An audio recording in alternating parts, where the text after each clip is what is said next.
दोस्तों और साथियों, नज़ीर अब्बासी शहीद की 43वीं बरसी के हवाले से आज की ये तकरीब मकालमा जिसका उन्वान है जमहूरियत का मुस्तकबिल। हमारे मेहमान हजरात डॉक्टर अब्दुल मालिक बलोच साहब, अख्तर हुसैन साहब, सेनेटर ताज हैदर साहब, मोहम्मद ज़ुबैर साहब और मज़हर अब्बास साहब तशरीफ़ ला चुके हैं। मेज़बान डॉक्टर जब्बार खटक और डॉक्टर तौसीफ़ साहब मौजूद हैं। प्रोग्राम के शुरू में मैं नज़ीर अब्बासी शहीद पर बोलने के लिए उसको दावत दूंगा जो अभी 9th क्लास में पढ़ रही थी मेरापुर में। उन्होंने अपनी बहन और वालिद के साथ मिलकर वहाँ मेरापुर में कॉलेज के क़याम के लिए आवाज़ बुलंद की और फिर उसी सिलसिले में उन्होंने रैली निकाली जिसकी पादाश में उसे और उसकी बहन और वालिद को पाबंद सलासल कर दिया गया। फिर उसकी जब शादी हुई, अभी उसके हाथ की मेहंदी फीकी नहीं हुई थी। 1 महीने बाद बलूचिस्तान पट फीडर में किसान तहरीक शुरू हुई जिसमें कामरेड रमज़ान मेमन, ग़ुलाम अकबर और उमर दीन जो अभी चंद दिन पहले इंतकाल कर गए, वो उस किसान तहरीक को लीड कर रहे थे। वो खातून अपनी एक और साथी आस्था रिजवी के साथ जाकर पट फीडर किसान तहरीक में भूख हड़ताल में शरीक होती है और फिर मत जेल के सलाखों के पीछे पाबंद सलासल कर दी जाती है।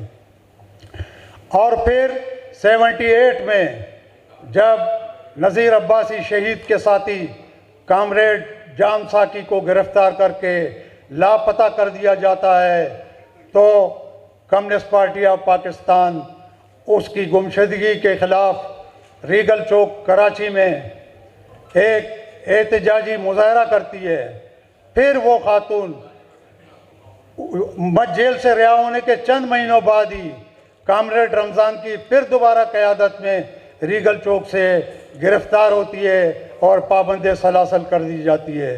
तो दोस्तों, वो खातून हमारी बहन, हमारी भाभी, हमारी साथी हमीदा गांगरो है। वाकई उसने नज़ीर अब्बासी के साथी और शरीक हयात होने का हक़ अदा किया। मैं गुजारिश करूँगा भाभी हमीदा आएँ, नज़ीर अब्बासी की ज़िंदगी, जद्दोजहद और शहादत पर रोशनी डालें।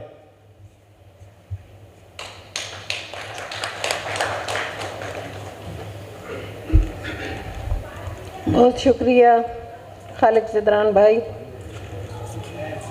बहुत मुश्किल टॉपिक भी है और एक हौसला और हिम्मत देने वाला, और मैं शायद समझती हूँ कि हमें ज़िंदा रहने का जो एक अभी तक हमें कमज़ोर नहीं किया, बूढ़ा नहीं किया। नज़ीर अब्बासी क्या था, नज़ीर अब्बासी ने क्या किया, नज़ीर अब्बासी की जदोजहद क्या थी। मैं समझती हूँ कि नज़ीर अब्बासी वो मशाल थी जो हर अंधेरे में रोशन करने के लिए एक आवाज़ बुलंद हो, और वो आवाज़ दुनिया के मेहनत कशों की हो। इस वक्त जो हालात हैं, मैं समझती हूँ कि आज 43 प्रोग्राम हम कर रहे हैं नज़ीर अब्बासी की याद में। मुझे ऐसे लगता है जैसे आज भी नज़ीर अब्बासी हमारे पास मौजूद है और हमें आज भी एक आवाज़ दे रहा है कि मेरे साथियों, मेरे मेहनत कशों, मेरे किसानों, मेरे तालिब इल्मों, मेरे बच्चों, मेरी बहनों, जो मुल्क के हालात हैं उसमें उठ खड़े हो जाओ। ये जो जुल्म, जबर, बर्बरियत है वो उसके ख़िलाफ़ मैंने अगर अपनी ज़िंदगी दी, मुझे ज़िंदगी की परवाह नहीं थी, इसलिए कि ज़िंदगियां तो आती भी हैं चली जाती हैं। शायद आज ये गवाही जो 43 साल के बाद हम नज़ीर अब्बासी की दे रहे हैं, वो गवाही यही है, यही साबित कर रही है कि नज़ीर अब्बासी का जो रास्ता था, जो जदोजहद थी, वो कभी भी बुझ नहीं सकती। मुझे किसी ने कहा कि आए आके नज़ीर अब्बासी की ज़िंदगी पे रोशनी डालें। वो तस्वीर है, वो आपको बुझी हुई नज़र आ रही है। वो तो ऐसी एक मशाल है जो इस समाज में रोशन नज़र आ रही है। ये तस्वीर हम सबसे सवाल पूछ रही है कि क्यों मेरी धरती के साथ, मेरे मेहनत कशों के साथ आज इतने मजालिम हो रहे हैं और क्यों हम खामोश हैं। मैं जिस्मानी तौर पे चला गया हूँ, मगर मेरी आवाज़ नहीं दब सकती और नहीं दबनी चाहिए। मैं समझती हूँ यही नज़ीर अब्बासी का एक मकसद था, जिस पे उसने अपनी जान की परवाह नहीं की।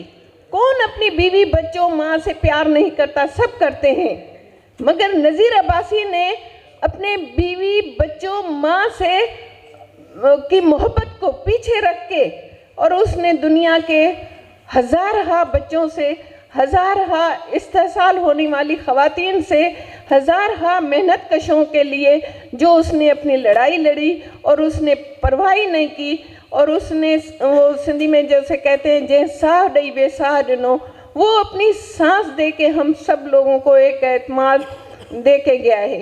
तो यही जदोजहद थी नज़ीर अब्बासी की, जिसमें उसको पाबंदे सलासल करके और कुली कैंप में भी उसको टार्चर करते रहे, और उसके बाद जो है उसको हालांकि चैलेंज किया कि जब हम आपको आज़ाद करेंगे तो आपकी खाल से जूते तैयार करेंगे। वो हंस के उनको कह रहा है कि वो कीमत कम रखना ताकि मेरे मेहनत कश खरीद सकें।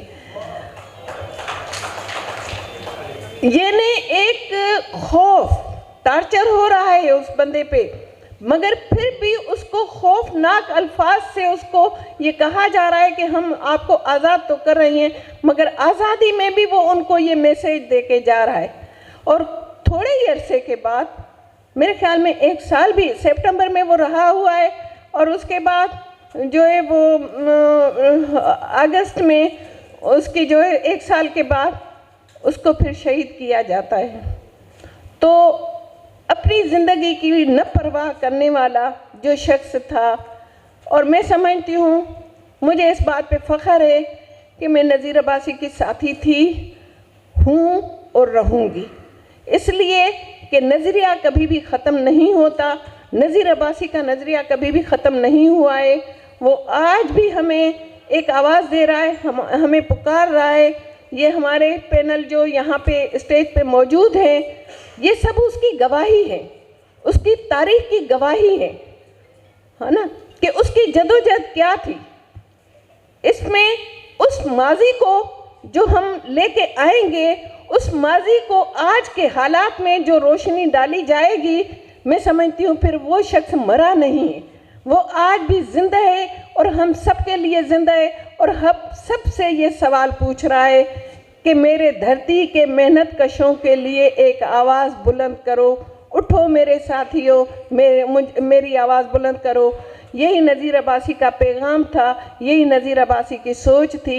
मेरे साथी ने कह दिया कि हम एक सफ़र के साथी थे, हमने गले में वो जो एक माला पहनी थी कि कुछ भी होगा हम अपनी इनफरादी ज़िंदगी नहीं जिएंगे, इज्तिमाई ज़िंदगी जिएंगे। वो मेरा वचन नज़ीर अब्बासी के साथ था।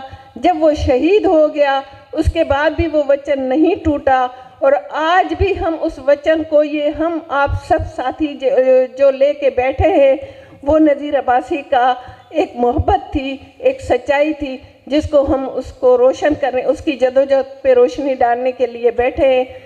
और खुशी हो रही है, मैं जो हमारे पैनल के मेहमान आए हुए हैं, मैं उनका भी शुक्रिया अदा करूंगी कि वो आज नज़ीर अब्बासी की जदोजहद पे रोशनी डालेंगे।